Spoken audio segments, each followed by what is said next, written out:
Now, what about my actual job? What about the actual, well, let's say with a job, because that's mostly what people are worried about. How should I pick that?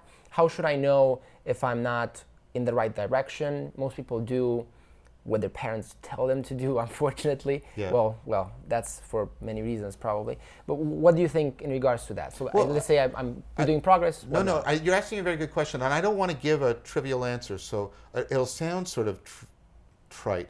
But the point I would say, and hopefully we can expand on it, is look, I mean, what do you want to bring to bear on your decisions other than wisdom?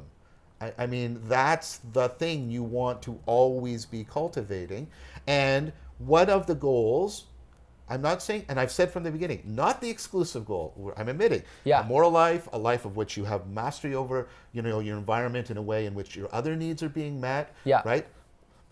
But so not only do you want wisdom when you're trying to cultivate morality and mastery, but you also want wisdom for a goal you also want, which is, and we've talked about it from the beginning, meaning in life. So I think what I would say to people is, but if you develop the skills and the sensibilities that we're talking about here, surely that would increase the probability, not the certainty, but the probability that you're going to make better choices, and that you're also going to zero in more accurately on the goals that usually predict happier lives. Human beings are not I don't want to deny what you said about the intuitive sense of the normativity of meaning, but human beings are actually not that good at judging what's going to make them happy or what's going to make them sad. They're very poor at what's called effective forecasting, actually. People say, here's a classic example. Once I win the lottery, man, 6 weeks or a month, 2 months after they win the lottery, it's like, Same with tragic events. Yeah, same with tragic events too. And so you have to be really careful. And people don't realize, that our culture tends to overemphasize, wealth at the expense of personal relationships.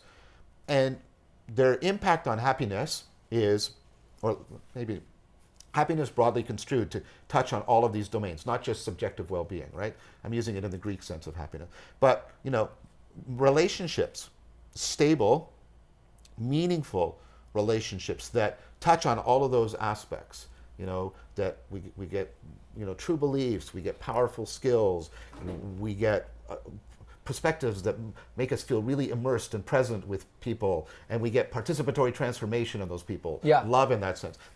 Those contribute fantastically, way more. Well, once you're out of poverty, and again, not denying that's it, that impacts on everything, that's scarcity mentality across the board. But once you're out of poverty, you have to do huge increments in wealth to make small differences in happiness, the way I'm broadly construing it. Whereas if you reduce inner conflict, reduce cognitive dissonance, reduce anxiety, increase these meaningful connections, increase the sense that you're connected with reality in a fundamental way, that will contribute greatly.